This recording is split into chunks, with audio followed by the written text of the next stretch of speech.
I am in the production business. I understand what is worth doing for ratings. I understand what is worth doing when the industry is canceling one black guy.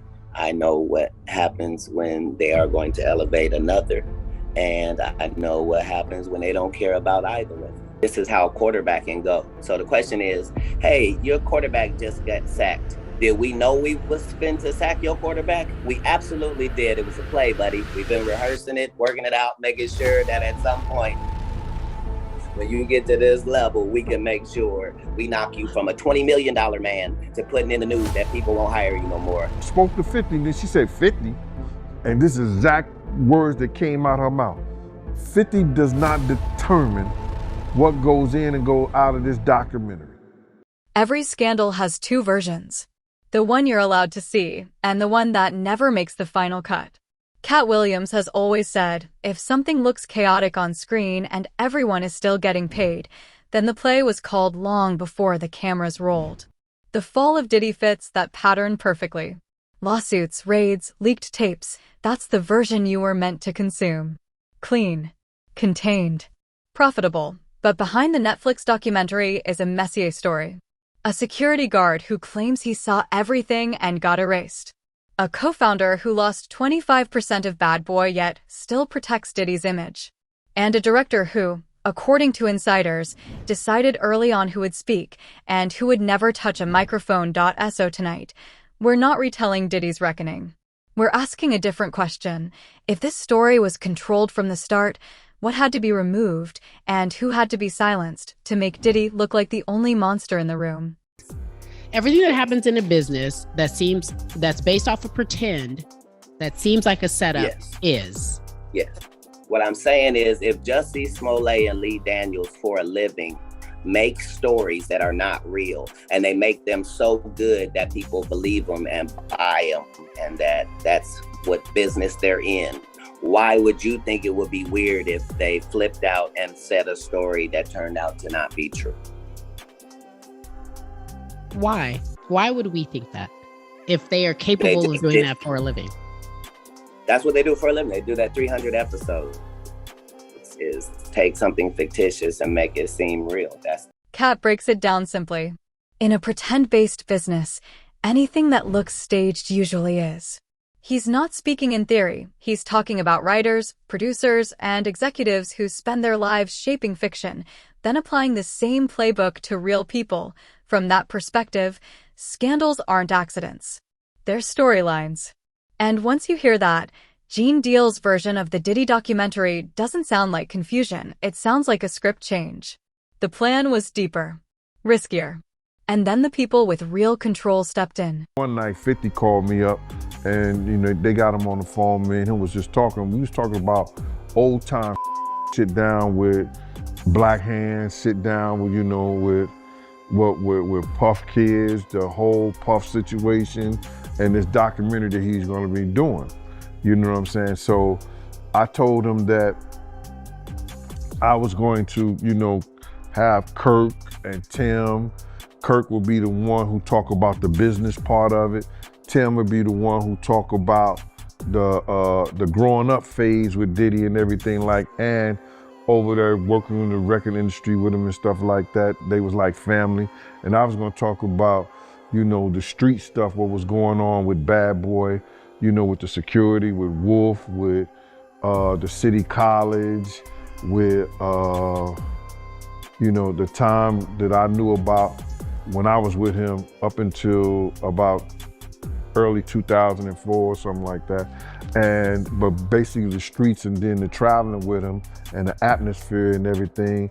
And then go back into the Notorious Big stuff with the Tupac and the whole 9 yards, all the stuff that I knew, you know what I'm saying? So we was talking and he sounded like, yo, listen here, they gonna spare no expense with this whole documentary. So I said, all right. According to Gene, it started with a call from producers. They told him no one knew Diddy's inner world better than the man who walked him into every club, studio, and hotel hallway. He wasn't invited as background. He was positioned as a pillar of the documentary. I spoke to Tim and I spoke to Kirk Burrows. And I was like, yo, because I had Tim number. Tim didn't know how to get into touch with Kirk. Kirk didn't know how to get into touch with Tim. But Kirk was trying to tell me, give him the number with the Tim. I said, nah, I ain't doing that. So I gave one of the producers the number in the whole 9 yards to get in touch with Tim because I want to see him get money because I know Tim got a hell of a story with Puff. So then I talked to Tim and I told him, yo, listen here, man, we should go in as a package deal. All three of us, we could tell a hell of a story about this whole documentary. You know what I'm saying? From front to start. Then whatever stuff that they get and everything like that. So yo, let's go in there and ask them for 50 a piece. You know what I'm saying? So Tim was like with it, yo, Gene, whatever, go ahead like that. Kirk was like, yeah, okay, cool, Gene. It was like a general census that we was gonna do this in a whole package deal. You know what I'm saying? And then I started speaking to the producers and everything like that because 50 had told me himself that they was gonna spare no cost in doing this because he wanted to tell the story and he wanted to tell the story like it was supposed to be told and everything like that. And it was never supposed to be just Gene. The deal was a package. Gene for security and street-level truth, Tim for the childhood and early years, Kirk Burrows for the business and bad boy paperwork .3 angles. One complete picture. According to Gene, 50 Cent was fine with it. The problem started when the director decided the man who'd seen everything was suddenly asking for too much. I gotta get her name, man, because it don't even make sense. I want to put her on blast because she was telling me, she was saying to me that what I was asking for was crazy and they wasn't spending money like that. I'm talking about you got footage, you got clothing, you got, I was doing footage, I had pictures, all the stuff that I had, you could figure out a way to pay a brother and stuff like that. And then I was telling her about some prices that I've already received and I had the invoices to show it. And then she was calling me like I was lying. I'm like, yo, who do you think you talking to? You know what I'm saying? And she was talking about, there's no way nobody paid. Nobody what? I say, first of all you people come with these documentaries and stuff, the first thing you tell me, y'all tell these people out here that y'all don't pay, and y'all pay. You give, if you can make a picture look like $10,000, $15,000, you know what I'm saying? You can sit here and tell me that you're gonna pay me for my time sitting right down here with y'all. You understand? So then, one thing led to another, and I was like, yo, all right, well then, F you, I spoke to 50, and then she said 50, and this is exact words that came out her mouth. 50 does not determine what goes in and go out of this documentary. And he definitely don't pay, he determine what somebody get paid. It's not his documentary like that. I was like, oh, so if it's not his documentary and I spoke to him like that, I don't need to be doing nothing with you because I'm doing this on the strength of him. But you gonna pay me if I do it. So it went back and forth, you know what I'm saying, for a little bit. And then they had Kirk Burrows giving me calls and everything like that. What are you calling me for? You know what I'm saying? I'm not, get out of here. I know what kind of dude you is anyway. Me and you cool and everything, Kirk, but don't call me about no business with this stuff like that. And then what I found out is that he was making a deal, cutting a deal for himself as well as Tim. You understand? And I was trying to get a deal for all three of us. You understand? So that's how them industry cats go. That's where the power shift became obvious. Gene says it wasn't 50 shutting him down, it was the director. She allegedly dismissed his value, questioned his rates, and made one thing clear. 50's name sells the project, but he doesn't control the narrative. Behind the scenes, deals were being carved out. Tim and Kirk were courted. Contracts moved quietly. And the man with the footage, the photos, and the darkest stories became the problem. In Hollywood, that's a familiar pattern.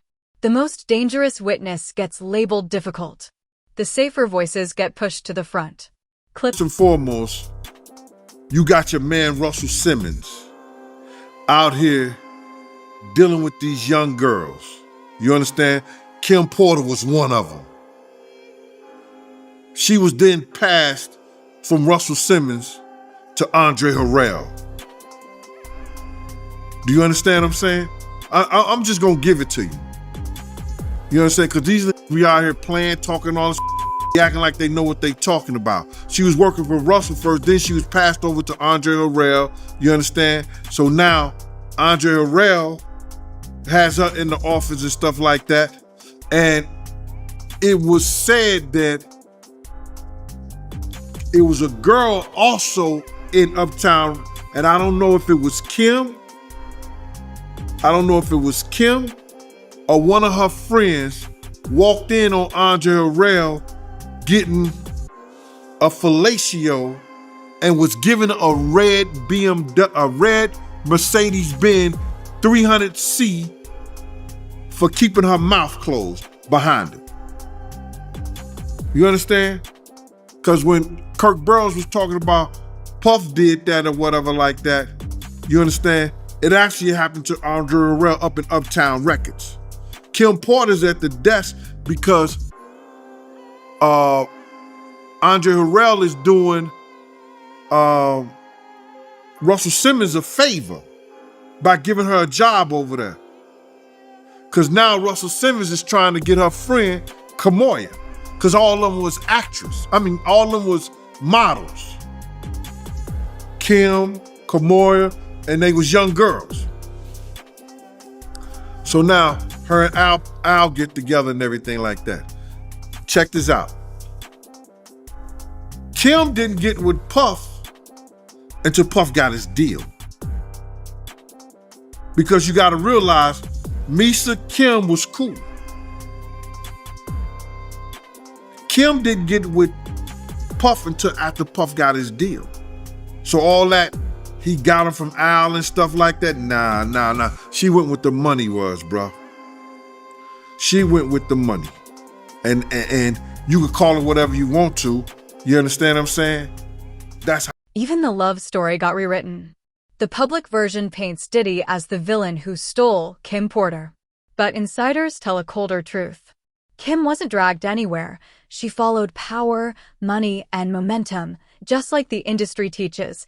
That stolen girl narrative survived not because it was accurate, but because it was dramatic. It kept viewers emotional and distracted from harder questions about control, dependency, and influence. Paid for his funeral through his budget. You know what I'm saying? So if anybody would know that, Kirk Burrow would know that. And I heard Wayne Barrows came out and said some shit, but to refute that.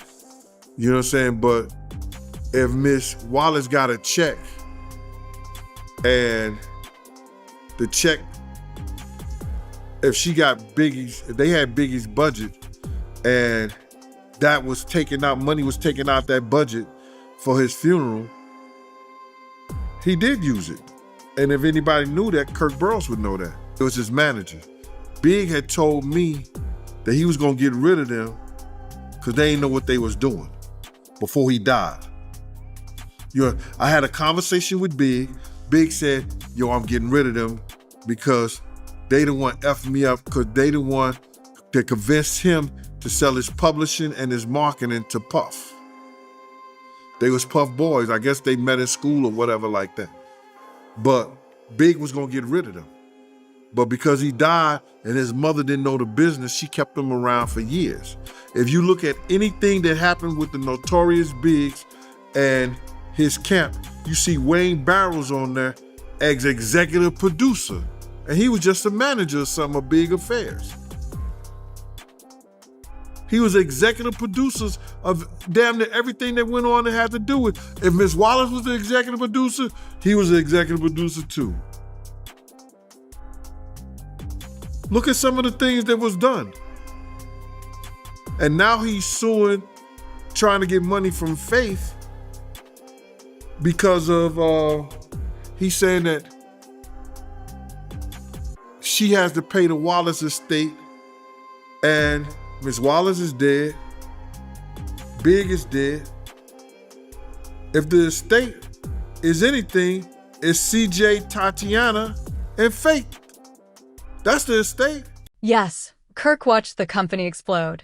And yes, he ended up on the outside while Diddy became a billionaire.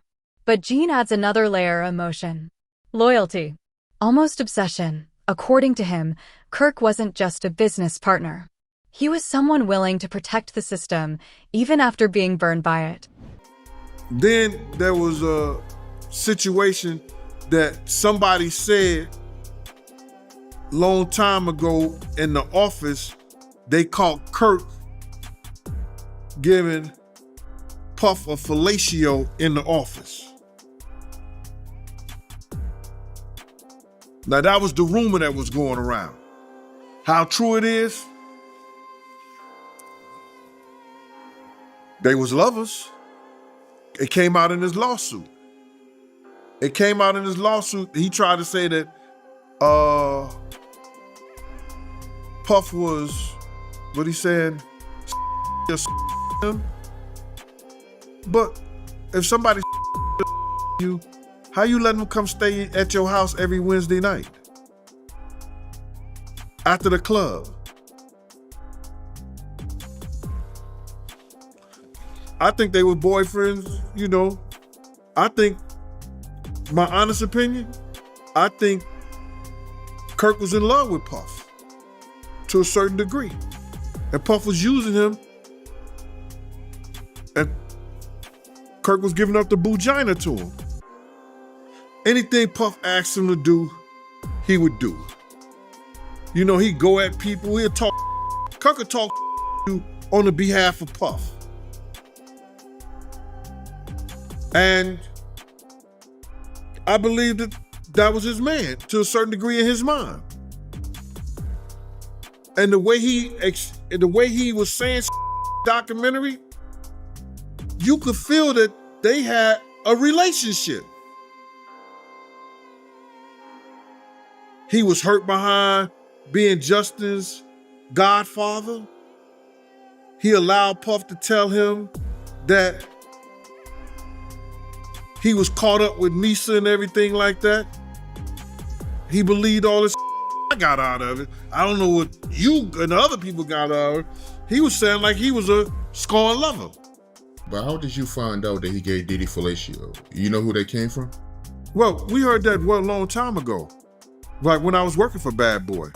I heard that rumor a long time ago. I was working for Bad Boy that Kirk was caught up giving him a fellatio in the office. And they got rid of one of the interns for walking in on him or something like that.